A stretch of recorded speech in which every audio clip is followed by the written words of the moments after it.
Vamos abrir então a palavra do Senhor na carta de Paulo aos Colossenses.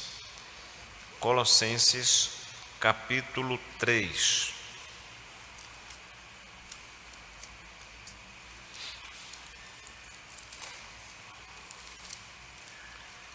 Nós vamos ler apenas 2 versículos. Colossenses, capítulo 3, versículos 16 e 17.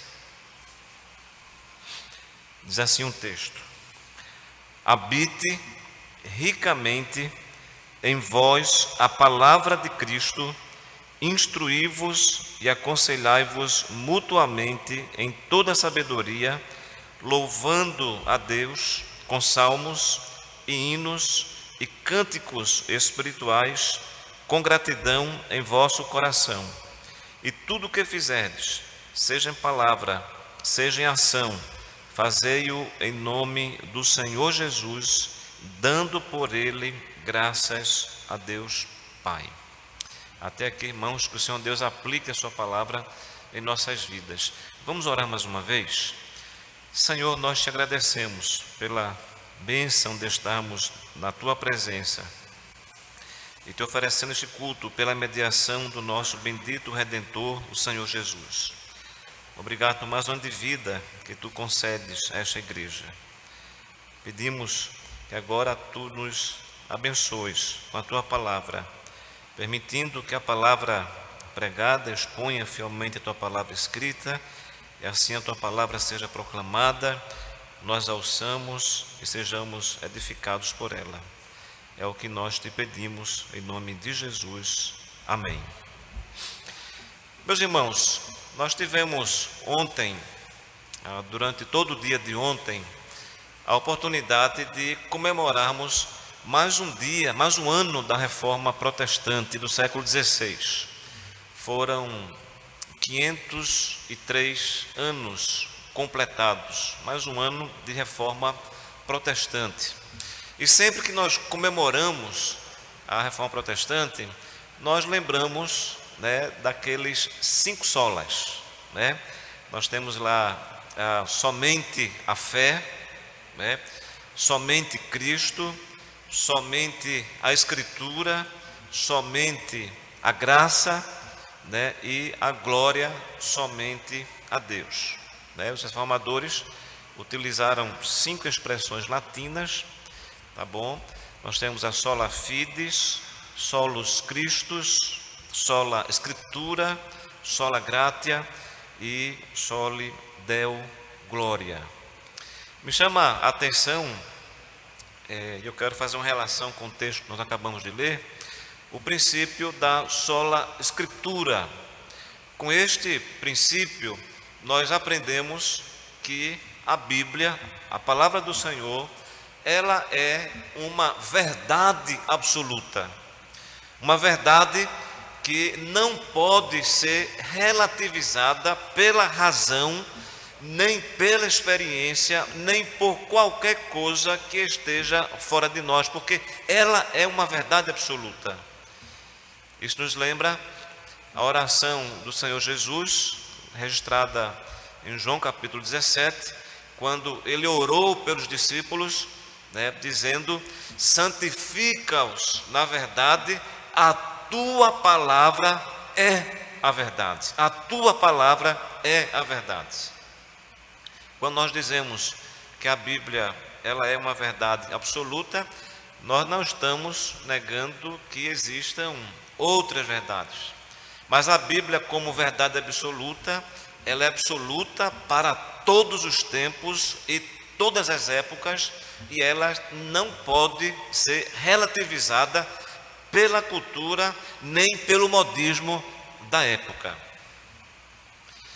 Um século depois, lá na Holanda, quando as igrejas da Holanda receberam os documentos reformados do século XVI, um pastor, um ministro da igreja da Holanda, chamado Jodocus van Lodenstein, desejando que os membros da sua igreja estivessem sempre renovando as suas vidas espirituais, ele utilizou uma expressão que também é muito utilizada quando nós comemoramos a Reforma, uma expressão latina que é a seguinte: Ecclesia reformata, semper reformanda, secundo o Verbi Dei. Ou seja, igreja reformada, sempre sendo reformada de acordo com a palavra de Deus ou segundo a palavra de Deus. Com essa expressão, ele nos ensina que, primeiro, uma igreja reformada é uma igreja que, como a igreja da Holanda, subscreve, documentos confessionais. A igreja da Holanda, ela tinha acabado de receber a confissão belga, o catecismo de Heidelberg e os cânones de Dort, que são documentos que se propuseram a expor fielmente a doutrina da Escritura. Semelhantemente, a nossa igreja, a igreja presbiteriana do Brasil, se caracteriza e se define como uma igreja reformada também por subscrever documentos confessionais, documentos que expõem fielmente as doutrinas bíblicas.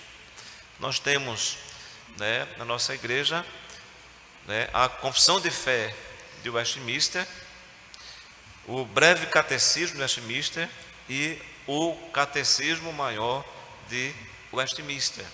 Então, uma igreja reformada é uma igreja confessional, é uma igreja com doutrinas bem estabelecidas pela palavra do Senhor. Ao mesmo tempo em que essa expressão, igreja sempre se reformando segundo a palavra de Deus, isso nos ensina, irmãos, em segundo lugar, que todas as vezes em que a igreja ela se desviar da palavra de Deus, ela deve se reformar voltando às Escrituras Sagradas, como a reforma representou uma volta à Escritura Sagrada. Então, ser reformado é estar sempre voltando à palavra do Senhor, significa estar sempre se reformando, segundo a palavra de Deus. Nesse sentido, o que define a conduta da igreja, a fé da igreja, a prática da igreja, não são as ciências sociais, como a sociologia, a antropologia ou mesmo a psicologia, mas a verdade absoluta que nós encontramos na palavra do Senhor, porque ela é, com o princípio da sola Escritura, ela é a autoridade suprema em matéria de fé e prática. Meus irmãos, o texto que nós acabamos de ler, Colossenses capítulo 3, os versículos 16 e 17, nós encontramos o apóstolo Paulo escrevendo esta carta a uma igreja que estava na cidade de Colossos. Quando Paulo a escreveu, provavelmente ele estava preso lá em Roma, e lá ele recebeu uma visita de um colossense chamado Epáfras, que informou a Paulo que a igreja estava sendo ameaçada por algumas doutrinas, algumas heresias que misturavam judaísmo e filosofia grega. Paulo então escreve essa carta para combater esta heresia e reafirmar a excelência da pessoa e da obra de Cristo como suficiente para garantir a nossa salvação, a nossa redenção. Os irmãos, por exemplo, lerem o capítulo 1, do versículo 13 até o versículo 23, Paulo fala sobre a excelência da pessoa e da obra de Cristo. Certamente esse é um texto que fundamenta o solus Christus, o somente a Cristo, o sacrifício de Jesus lá na cruz é suficiente para garantir a nossa salvação, não havendo necessidade de suplementá-lo ou complementá-lo, por exemplo, com as obras da lei. Essa epístola, ela, grosso modo, pode ser dividida em duas partes: a parte prática, a parte teórica, e a parte prática, a parte teórica, ela é constituída pelos capítulos 1 e 2, e a parte prática, os capítulos 3 e 4. O texto que nós lemos, Colossenses capítulo 3, os versículos 16 e 17, eles pertencem à parte prática da epístola, Paulo primeiro doutrina a igreja e depois ele a exorta a viver de acordo com a doutrina que ele lhe passou. No capítulo 3, a partir do versículo 12, o apóstolo Paulo recomendou uma série de virtudes cristãs aos irmãos colossenses. Por exemplo, no versículo 12, nós temos: revesti-vos, pois, como eleitos de Deus, santos e amados, de ternos afetos de misericórdia, de bondade, de humildade, de mansidão, de longanimidade, Paulo recomenda que eles se revistam dessas virtudes. Versículo 13: suportai-vos uns aos outros, perdoai-vos mutuamente, caso alguém tenha motivo de queixa contra outrem, assim como o Senhor vos perdoou, assim também perdoai vós. Versículo 14: acima de tudo isto, porém, esteja o amor, que é o vínculo da perfeição. Versículo 15: seja a paz de Cristo árbitro em vosso coração, a qual também fostes chamados em um só corpo, e sede agradecidos.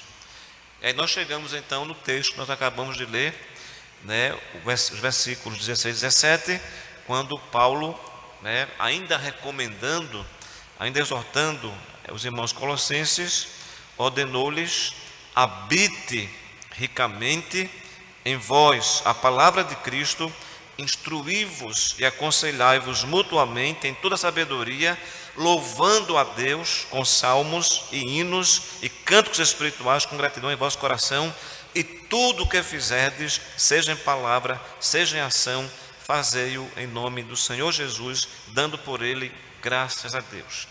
Expressão chave desses dois versículos é a expressão: habite ricamente em vós a palavra de Cristo. Ainda vivendo, irmãos, esse ambiente de comemoração da reforma do século XVI, vivendo e agradecendo a Deus porque nós somos frutos desse movimento, pensando que como igreja reformada nós devemos sempre nos reformar segundo a palavra de Deus. Eu quero nesta manhã meditar sobre esses dois versículos, pensando que nós podemos nos reformar sempre fazendo a palavra de Cristo habitar em nós. E nessa manhã eu quero falar sobre a habitação da palavra de Cristo na vida da igreja, a habitação da palavra de Cristo na vida do crente, tá bom? Vejamos então algumas considerações sobre a habitação da palavra de Cristo na vida da igreja, algo extremamente importante para que nós estejamos sempre nos reformando segundo a palavra de Cristo, tá bom? Primeira consideração é que a habitação da palavra de Cristo na vida da igreja é um mandamento, é uma ordenança do Senhor através aqui do apóstolo Paulo, né? Paulo disse: habite ricamente em vós a palavra de Cristo. Essa expressão verbal habite, ela se encontra no modo imperativo, o que nos faz pensar que o apóstolo Paulo não estava simplesmente aconselhando, os colossenses quanto a uma ação futura, mas Paulo estava ordenando-lhes que fizessem habitar a palavra de Cristo neles, lá na igreja em Colossos. O tempo do verbo na língua grega é o tempo presente, cujo aspecto é de uma ação contínua, de uma ação linear.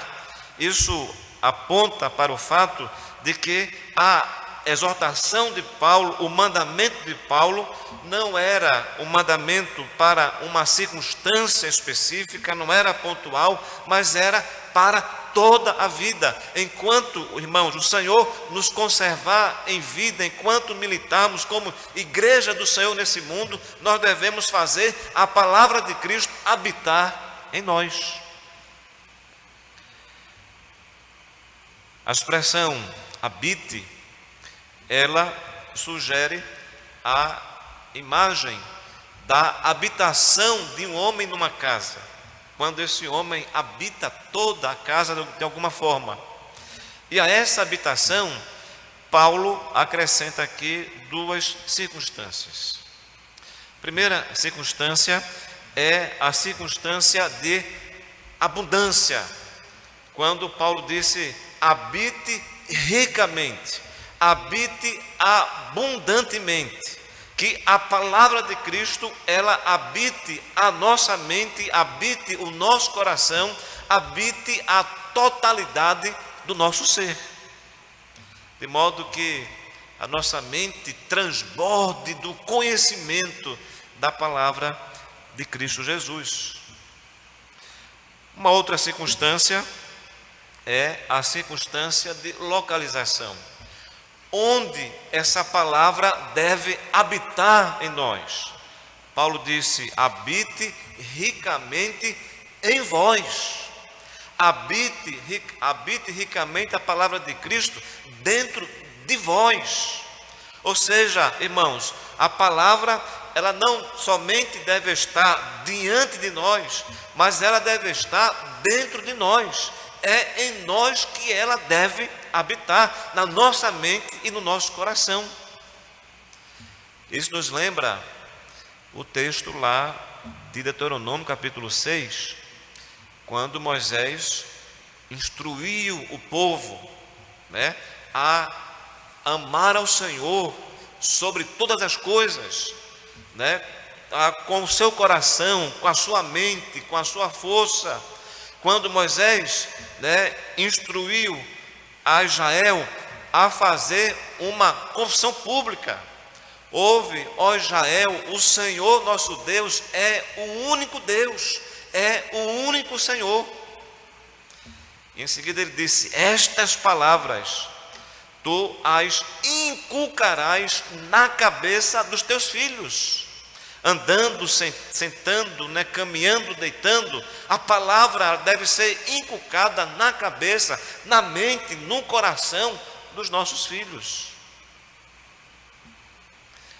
Habite em vós. Isso nos lembra, irmãos, a afirmação do salmista, lá no Salmo 119, quando ele disse: a tua palavra eu guardei, onde? No meu coração, para eu não pecar contra ti. Então, não é ter só a Bíblia como livro, mas é ter essa palavra, irmãos, dentro de nós. É ter a palavra na nossa mente, no nosso coração. É assim que a palavra de Cristo, ela vai habitar em nós. Essa palavra não é qualquer palavra, é a palavra de Cristo, palavra que é a palavra de Deus, palavra inerrante, palavra infalível, a nossa única regra de fé prática. É essa palavra que deve habitar em nós. Então, a primeira consideração sobre a habitação da palavra de Cristo é que ela é um imperativo para nossas vidas. E se é um imperativo, nós devemos, irmãos, obedecer, fazendo essa palavra habitar em nós. A segunda consideração sobre a habitação da palavra é sobre como essa palavra ela pode habitar em nós. O apóstolo Paulo, ele é muito didático quando ele dá a ordem e logo em seguida ele ensina como a ordem, o mandamento devem ser cumpridos, obedecidos. Observe na segunda parte do versículo 16, nós temos aí as expressões: instruí-vos e aconselhai-vos mutuamente. Na língua grega, essas expressões, elas são dois particípios presentes, que equivalem ao nosso gerúndio. E essas expressões funcionariam então como orações adverbiais, porque vão explicar exatamente o verbo habite, como a palavra deve habitar em nós. Paulo responde: instruindo-vos, ou ensinando-vos e aconselhando-vos mutuamente. Ou seja, irmãos, a palavra de Cristo, ela habita em nós quando ela é ensinada e quando ela é aplicada à vida através do aconselhamento bíblico. E isso está, por exemplo, de acordo com o ministério de ensino de Cristo. O evangelista Mateus, lá no capítulo 5, quando ele começa a narrar um grande sermão proferido pelo Senhor Jesus, Mateus afirma que quando o Senhor subiu ao monte, lá ele começou a ensiná-los. Essa expressão começou a ensiná-los indica o início de uma ação contínua no passado. Ou seja, Jesus começou a ensiná-los e essa ação de ensinar, essa atividade de ensino foi até o fim do seu ministério. Lá no capítulo 9, no versículo 35, o evangelista Mateus nos informa que o Senhor Jesus, ele percorria as ruas de Jerusalém pregando, ensinando e curando toda sorte de enfermidades. Observe aí, pregando e ensinando. O apóstolo Paulo, instruindo Timóteo a pastorear a igreja lá em Éfeso, lá no capítulo 4, no versículo 13, Paulo disse a Timóteo: Timóteo, até a minha chegada, aplica-te à leitura pública das Escrituras, aplica-te ao ensino e à exortação. Em seguida, Paulo vai instruir Timóteo a cuidar de si mesmo e a cuidar da doutrina.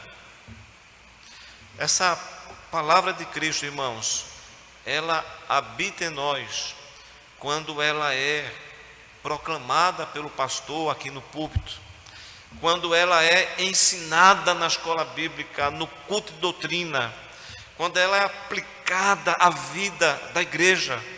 É pelo ensino, é pela a sua aplicação que a palavra vai habitando em nós.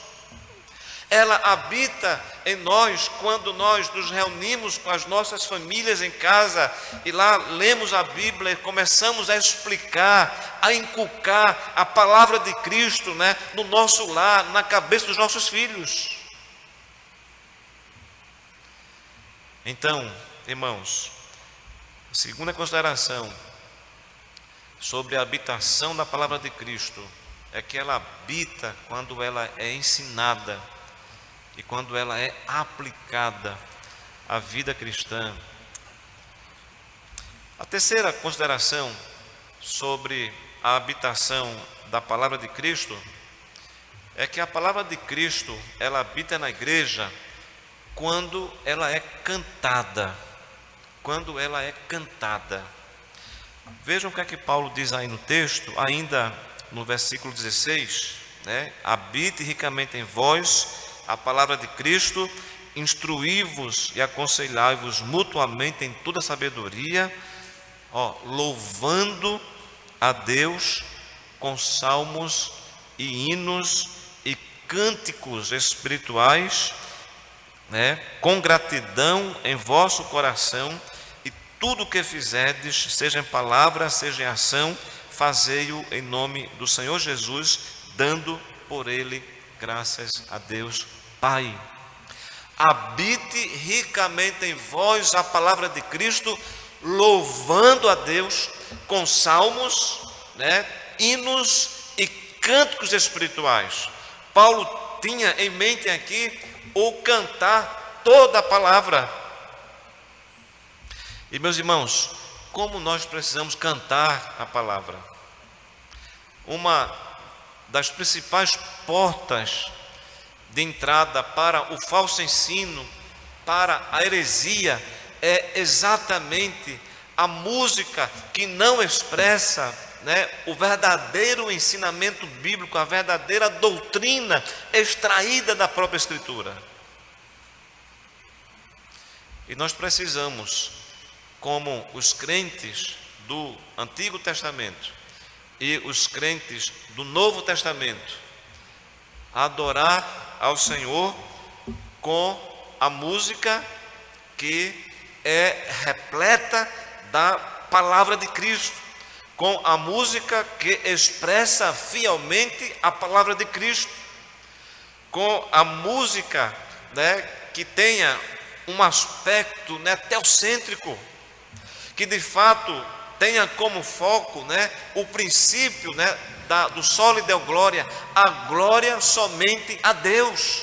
Esse é um elemento distintivo, né, do culto reformado, quando de fato nós, né, vamos adorar a Deus, vamos prestar-lhe o culto que Ele é devido, quando a nossa única preocupação no momento do culto é adorar a Deus, é dar a glória somente ao Senhor. A palavra de Cristo, ela habita em nós quando a música que cantamos, a exemplo do Antigo Testamento, né, que celebrava as ações da criação e da redenção de Deus, as músicas que cantamos hoje também devem expressar as ações salvíficas, redentivas do Senhor e as obras da sua criação. Lembram do cântico de Ana, quando soube que seria a mãe do Salvador, né? A minha alma, o quê? A minha alma engrandece ao Senhor, e o meu espírito em Deus, o meu Salvador. Nós precisamos cantar músicas que celebrem, né, a Deus como o nosso Redentor, que celebrem a sua salvação. Lembram do cântico de Zacarias, quando, ou por ocasião do nascimento de João Batista, o precursor de Cristo, ele disse, ele louvou ao Senhor com um cântico, e o texto de Lucas diz assim, né, bendito, Zacarias disse, bendito, né, seja o Senhor que visitou e redimiu o seu povo. Lembra, irmãos, do hino do apóstolo Paulo, lá na carta aos Efésios, capítulo 1, a partir do versículo 3, quando Paulo disse, bendito o Deus e Pai de nosso Senhor Jesus Cristo, que tem nos abençoado com toda a sorte de bênçãos espirituais nas regiões celestiais, e como Ele nos escolheu antes da fundação do mundo. Observem que no conteúdo do hino, Paulo celebra, as bênçãos espirituais em Cristo que Deus tem nos dado, mas ele celebra, ele também bendice ao Senhor pela eleição. Bendito Deus e Pai de nosso Senhor Jesus Cristo, que nos escolheu antes da fundação do mundo. Nós precisamos cantar, irmãos, essa doutrina, a doutrina da eleição, a doutrina da predestinação, porque ai de nós se o Senhor não nos tivesse escolhido, eleito. E o que me chama a atenção é que neste hino lá de Efésios, capítulo 1, do 3 ao 14, Paulo louva a Deus como o autor da nossa eleição. Paulo louva a Deus porque Cristo, Ele é, aquele que executou o plano da salvação, tornando-se o nosso Redentor. Então o Redentor deve ser louvado porque executou o plano de Deus. E Paulo celebra também, irmãos, a ação do Espírito Santo, como aquele que aplica a obra de Cristo na vida do homem, selando, batizando, ungindo no dia da conversão. Então nós precisamos cantar as obras salvíficas do nosso Deus, cantando assim a palavra. Lembram do hino de Cristo, lá na carta de Paulo aos Filipenses, capítulo 2, quando o apóstolo Paulo, para exortar a igreja à humildade, ele celebra os dois estágios, ou os dois estados da vida de Cristo, o da humilhação e o da exaltação. Quando lá no capítulo 2, a partir do versículo 5 ao versículo 11, Paulo disse: tende em vós o mesmo sentimento que houve também em Cristo Jesus, pois ele, subsistindo em forma de Deus, não usou como usurpação o ser igual a Deus, antes esvaziou-se a si mesmo, tendo assumido a forma de servo. Assim ele foi reconhecido em figura humana, ele foi humilhado, até a morte, e morte de cruz, pelo que Deus também o exaltou sobremaneira e lhe deu um nome que está acima de nome, acima de todo nome, para que todo joelho se dobre e toda língua confesse que Ele é o Senhor. Nós precisamos cantar a palavra celebrando a humilhação, a paixão de Cristo e também a sua exaltação. Lembro, irmãos, do hino do apóstolo Pedro, lá na sua primeira epístola, quando Pedro louvou a Deus pela obra da regeneração. Pedro disse: bendito Deus e Pai de nosso Senhor Jesus Cristo, que nos regenerou para uma viva esperança. As nossas canções devem celebrar a obra da regeneração, a obra da eleição. Lembremos-nos do hino lá de Apocalipse, capítulo 5, quando o apóstolo João,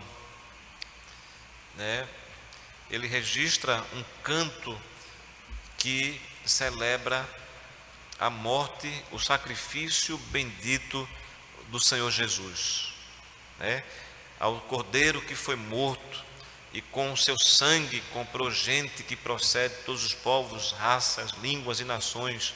A Ele seja a glória, o louvor, o domínio, a honra pelos séculos dos séculos.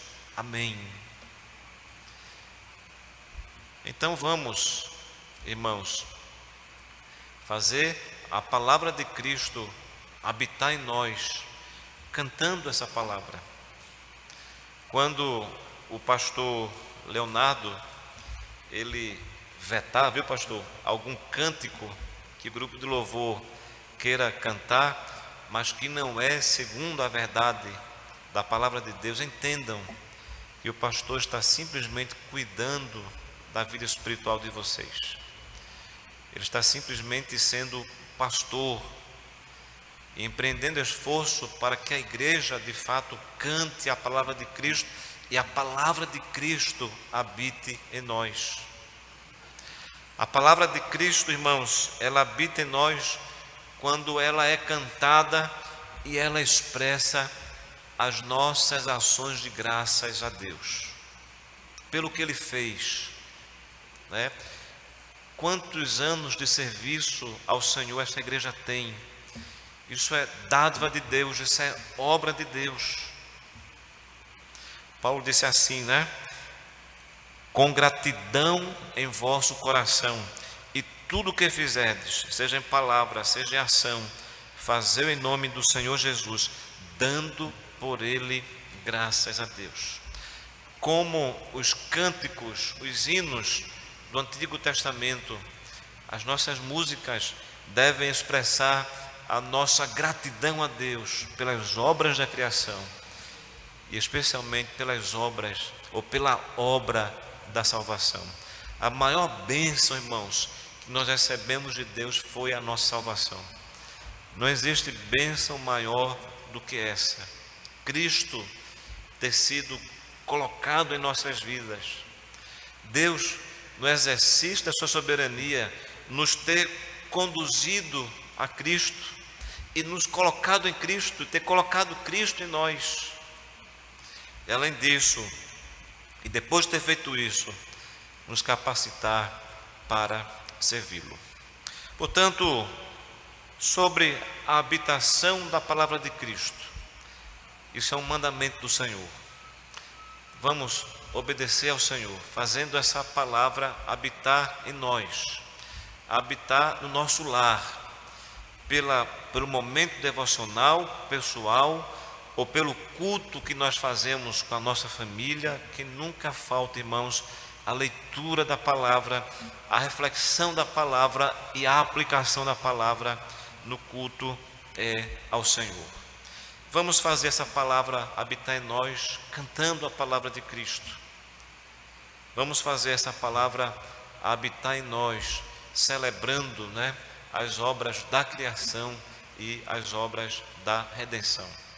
Não tenho dúvidas, irmãos, que se assim fizermos, nós estaremos sempre nos reformando, sempre voltando à palavra. E todas as vezes em que formos ameaçados, né, por alguma heresia ou por alguma situação que nos faça nos afastar da palavra, nos lembremos que essa volta à palavra deve ser uma volta, né, contínua e que perdura por toda a vida. O que dá estabilidade espiritual à igreja, o que dá estabilidade espiritual ao crente, é exatamente a palavra de Cristo. O que nos dá prudência para o enfrentamento das dificuldades da vida é a palavra de Cristo. Isso me lembra a conclusão do Sermão do Monte, quando o Senhor o concluiu dizendo, né? Quando ele concluiu comparando o homem prudente, aquele que edifica a sua casa sobre a rocha, e de repente, né, caiu a chuva, transbordaram os rios, os ventos sopraram com força contra aquela casa, mas ela não caiu, porque ela estava edificada sobre a rocha. Assim, irmãos, é a igreja, assim é o crente que edifica a sua vida, que constrói a sua vida sobre a palavra de Cristo. Que Deus assim nos abençoe.